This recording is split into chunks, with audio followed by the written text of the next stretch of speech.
2019년 4월 8일입니다. 4월 둘째 주기 때문에 이때 마찬가지로 주간 증시 전망 간략하게 좀 살펴보고 넘어가도록 하겠습니다. 이번 주는 일단 이벤트가 전반적으로 좀 많아요. 그렇기 때문에 이 많은 이벤트들 체크를 하고 여기서 얻게 될 또 투자 포인트 어떤 부분들이 있는지 일정까지 한번 살펴보도록 하겠습니다.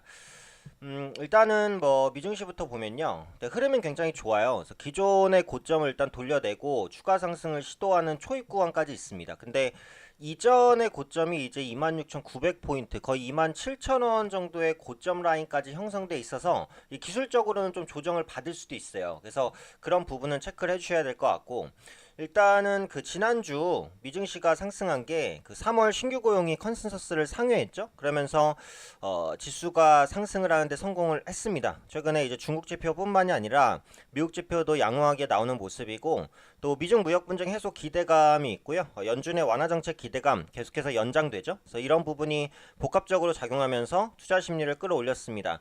특히 이제 트럼프 대통령이 이제 그 연준한테 계속해서 금리를 내려야 된다 이렇게 이제 압박을 하고 있죠. 그래서 이런 부분도 주가 상승에 도움이 됐다고 보고 있고요.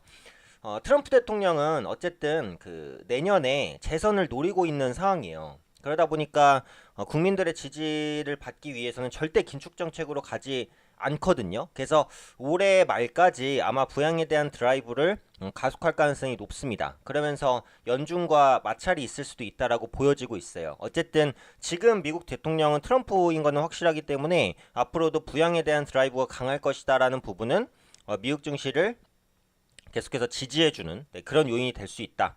이렇게 보시면 되겠고, 다만 이제 아직 변수는 남아있죠. 아직 지금 무역 협상이 뭐 잘 되고 있다라고는 봅니다만 가장 이제 이견이 있는 게 그 보복 조치라는 부분이란 말이에요. 그러니까 이 보복 조치가 뭐냐면 미국과 중국이 무역 협상을 했을 때 중국이 그 약속한 그런 내용들을 지키지 못하면 미국이 그에 따라서 관세 보복을 하겠다라는 겁니다. 지금 중국이 이 부분에 대해서는 아직 동의를 하고 있지 않은 상황이고 미국은 이 부분을 좀 관철시키려고 하고 있어요. 그래서 지금 있는 이 보복 조치 관련된 이견만 잘 논의가 되고 해소가 된다라고 한다면 주가는 최고가 돌파까지 시도할 수 있습니다. 그래서 이번 주 미중 무역 분쟁이 해소되면서 미중 정상회담까지 이어지는지 이런 부분들이 가장 큰 관전 포인트가 되겠고, 두 번째는 실적인데 미국도 이제 1분기 실적 시즌이잖아요. 근데 기대치는 일단 높지는 않아요. 그래서 실적이 좀 부정적으로 나올 수 있다라는 부분도 부담 요인이 될 수 있어서 이것까지 같이 좀 복합적으로 체크해 보실 필요가 있겠고요. 그다음에 이제 국내 증시로 넘어가 보겠습니다. 코스피 지수를 보시면은 지금 약간의 이중바닥처럼 형성이 되고 올라가고 있는 흐름이고, 이게 기술적으로 보면은 그 고점에서 떨어지는 추세 요거를 이제 딱 돌려내고 있어요. 그러니까 추세적으로는 좋아요. 수급도 살아나고 있고, 그래서 이번 주는 이제 그 전고점 부담 때문에 약간 눌리더라도 어쨌든 나쁘지 않은, 그러니까 중립 이상의 지수 흐름이 나오지 않을까라고 전망을 합니다. 그래서 1분기 실적 시즌이기 때문에 이제 그 실적에 대한 관심이 커지겠죠. 근데 지금 1분기 영업이익이 전년 동기 대비해서 한 30% 정도 급감할 것으로 전망이 되고 있어요. 보통 이제 실적 시즌에 본격적으로 진입을 하면 그 실적 컨센서스 조정도 거의 마무리가 되는 게 일반적인데, 그 최근에 보시면은 실적 발표 직전까지도 실적 컨센서스가 내려갑니다. 그 말은 뭐예요?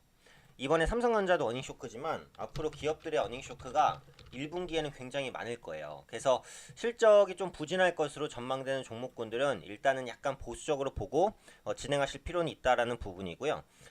매출액 감소보다 영업이익이나 순이익 감소폭이 더 클 거예요. 그 말은 기업 간의 이제 경쟁이 좀 심화되고 또 내부적인 비용 증가 이런 부분에 대한 부담을 안고 있다라는 의미입니다. 그리고 올해부터 또 최저임금이 추가로 올랐잖아요.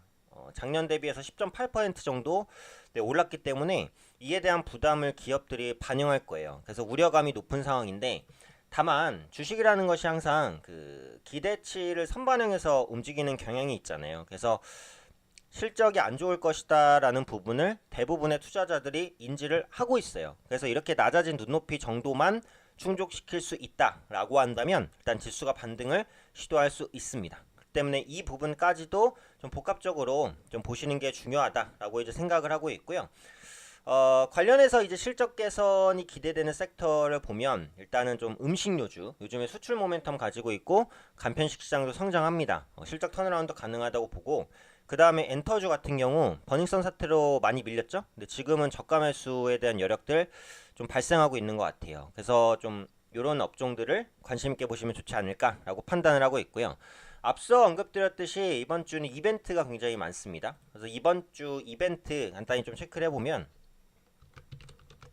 FOMC 의사록 공개 예정돼 있고요. 그다음에 ECB 통화정책회의, 그다음에 한미 정상회담. 이게 아마 가장 중요한 이벤트가 될 거라고 생각을 하고요. 옵션 만기도 있습니다. 그 외에 이제 여러 가지 더 있긴 한데 뭐 핵심적인 것들만 보면 그래요. 그래서 FOMC 의사록 공개가 이번 주에 되는데 그 최근에 그 장단기 금리 역전, 국채 금리 역전 현상이 있었잖아요. 그래서 이 부분에 대해서 연준 위원들이 어떻게 평가를 하고 있는지 이런 언급들이 나올 것으로 보여지고 있고 또 앞으로 그 연준에 대한 정책 기조를 어떻게 가져갈지 이런 부분들도 광범위하게 체크가 될 것으로 좀 예상이 됩니다. 그래서 의사록 공개에서 나오는 그런 내용들 좀 세부적인 언급들 좀 체크해 보실 필요는 있을 것 같아요. 근데 지금 연준은 어차피 그 부양 기조를 계속해서 이어갈 것으로, 그러니까 지금 뭐 부양까지는 아니에요. 그러니까 긴축 기조를 종료를 했잖아요. 근데 앞으로는 금리 인하라든지 부양 가능성은 충분히 있고 최근에 미국 경제 지표가 좀 잘 나온다고 해서 갑자기 연준이 다시 긴축으로 가거나 하지는 않을 것으로 보여져요. 그래서 이번 FOMC 의사록 공개는 그렇게 큰 리스크는 아니다라고 보고 있고요. 20일 통화정책회의 같은 경우 주목할 포인트가 뭐냐면은 그 TLTRO라는 겁니다. 그러니까 은행이 이제 장기 대출을 많이 해주면은 그거에 대해서 더 지원을 해주는 완화 정책의 일환이다라고 보시면 되는데 이게 이제 지난달에 언급이 됐어요. 그래서 TLTRO를 시행할 수 있다라는 의견이 나왔었고 실제로 이제 TLTRO가 어떻게 시행되는지 이런 부분들을 보셔야 됩니다. 그래서 구체적인 실행 방안이 나온다라고 한다면은 시장이 긍정적일 수 있어요. 그래서 이 부분을 또 체크하셔야 될 것 같고 앞서 말씀드린 대로 한미 정상회담은 최대 이벤트입니다. 그래서 지금 문재인 대통령의 역할이 중요해요. 결국은 완화적인 그런 정책들을 좀 시행할 필요가 있잖아요. 그래서 결국은 현재 시점에서 이제 북한과 미국에 대한 그 중재자 역할을 할 수 있는지 이게 핵심이니까 이 부분을 가장 주목하셔서 보시면은 좋을 것 같습니다. 그래서 미국의 어느 정도의 양보를 얻어내야 돼요. 그래서 미국의 양보를 얻어낼 수 있을지 이런 부분들. 그렇다면 이제 가장 관련 있는 건 경협주잖아요. 그래서 한미 정상회담을 전후로 해서 경협주들이 좀 주목받을 수 있으니까 이 부분까지도 같이 좀 체크를 하셔야 될 것 같고 옵션 만기일 이제 목요일입니다. 근데 예전보다 옵션 만기일은 그 시장에 대한 영향력이 많이 줄어들었어요. 왜냐면 시장 참여자들이 옵션 만기일을 예상해서 움직이거든요. 그래서 옵션 만기일은 좀 변동성은 있겠지만 뭐 그렇게까지 큰 시장에 악영향을 끼치지 않을 것이다. 이 정도로 보시고 넘어가시면 될 것 같아요. 그래서 FOMC 의사록 한미 정상회담, 특히 한미 정상회담 중요하기 때문에 관련된 이벤트들 확인을 하시고요. 전반적으로는 그 우려감보다는 기대감 쪽으로 나오는 이벤트가 좀 더 많아요. 그래서 이번 주는 중립 이상의 시장 흐름 나타나지 않을까 싶습니다. 여전히 지난주에 이어서 낙폭과의 대형주의 강세가 이어질 수 있기 때문에 바닥권에서 올라오는 철강주, 화학주, 그 다음에 최근에 삼성전자 실적 발표로 실적 리스크가 일단 한 템포 줄어든 IT 대형주 이런 종목군들에 대한 전반적인 관심 전략 필요하다. 여기까지 주간 증시 전망과 일정 좀 말씀드리도록 하겠습니다.